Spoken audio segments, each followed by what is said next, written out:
thank you very much.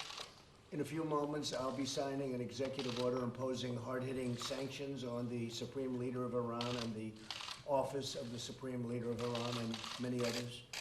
Today's action follows a series of aggressive behaviors by the Iranian regime in recent weeks, including shooting down of U.S. drones. You shot down the drone. I guess everyone saw that one, and many other things. They've done many other things aside from the individual drone. You saw the tankers, and we know of other things that were done also which were not good and not appropriate. The Supreme Leader of Iran is one who ultimately is responsible for the hostile conduct of the regime. He's respected within his country. His office oversees the regime's most brutal instruments, including the Islamic Revolutionary Guard Corps. Sanctions imposed through the executive order that I'm about to sign will deny the Supreme Leader and the Supreme Leader's office and those closely affiliated with him and the office access to key financial resources and support. The assets of Ayatollah Khomeini and his office will not be spared from the sanctions. These measures represent a strong and proportionate response to Iran's increasingly provocative actions. We will continue to increase pressure on Tehran until the regime abandons its dangerous activities and its aspirations, including the pursuit of nuclear weapons, increased enrichment of uranium, development of ballistic missiles, engagement in and support for terrorism, fueling of foreign conflicts, and belligerent acts directed against the United States and its allies. The agreement that was signed was a disaster.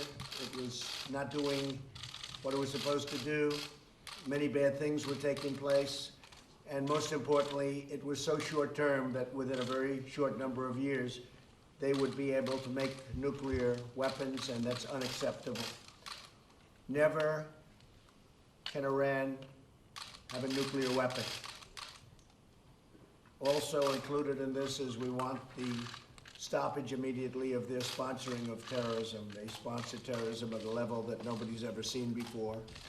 And that's been over the last number of years, and they've taken all of that money that was given to them by the past administration, and much of it was given out to terrorist organizations. In fact, I remember when John Kerry was asked the question about whether or not this money will be spent for terror, he actually said yes, or at least he was referring to some of it, but he said yes, it will be used for terror. If you can believe that, we're giving them money, we're saying yes, it can be used for terror. That was not a good answer. But that was the least of it, frankly. So America is a peace-loving nation. We do not seek conflict with Iran or any other country. I look forward to the day when sanctions can be finally lifted and Iran can become a peaceful, prosperous, and productive nation. That can go very quickly. It can be tomorrow, or it can also be in years from now. So I look forward to discussing whatever I have to discuss with anybody that wants to speak. In the meantime, who knows what's going to happen? I can only tell you we cannot ever let Iran have a nuclear weapon, and it won't happen. And secondly, and very importantly, we don't want money going out to sponsor terror. They are the #1 sponsor of terror anywhere in the world. So I'll sign this order right now, and I want to thank our military. I want to thank all of the people that have been working with me over the last number of months on this. I think a lot of restraint has been shown by us, a lot of restraint, and that doesn't mean we're going to show it in the future. But I felt that we want to give this a chance, give it a good chance, because I think Iran potentially has a phenomenal future. And I say that about North Korea too. I've said it about North Korea. I think North Korea has a phenomenal future, and I think Iran also has a phenomenal future, and I think a lot of people would like to see them get to work on that great future. So I'll sign this now, and I appreciate you all being here. Thank you.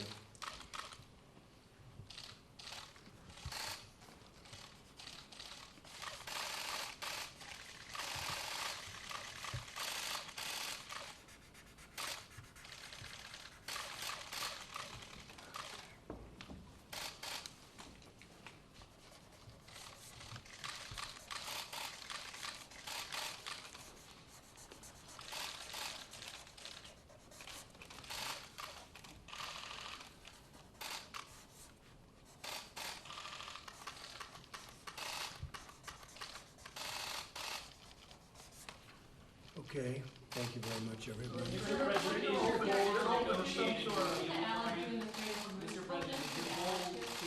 We would love to be able to negotiate a deal if they want to. If they don't want to, that's fine too. But we would love to be able to, and frankly, they might as well do it soon. But obviously, the people of Iran are great people. You know, I know many of them. I lived in New York, haven't been there very much the last 2.5 years, but I know many Iranians living in New York, and they're fantastic people. I have many friends that are Iranian, and it's just, it's very sad what's happening to that country. The deal should have never been done. It wasn't ratified by Congress. It wasn't properly done, as you know, as a treaty. It wasn't properly done. It was incorrectly done. But we'll get it properly done. So we'll see what happens. I hope it's going to be for the good, but the people in Iran are great people, and all of the people I know, so many in New York, these are great people. Okay, anything else? Sir, just to be clear, is this the U.S. response to the Iranians shooting down the drone? You could probably, Steve, add that into it, but basically this is something that was going to happen anyway. Okay. If they breach the uranium limits on the 27th, will you take additional action? I won't say what I'll do, but I don't think they should do it. What is your message for the Supreme Leader? Do you want to meet with him one-on-one? My only message is this: he has the potential to have a great country, and quickly, very quickly. And I think they should do that rather than going along this very destructive path. Destructive for everybody. Destructive for everybody. We can't let him have a nuclear weapon. He said he doesn't want nuclear weapons. It's a great thing to say. But a lot of things have been said over the years, and it turns out to be not so. But he said very openly and plainly for everyone to hear that he does not want to have nuclear weapons. So if that's the case, we can do something very quickly.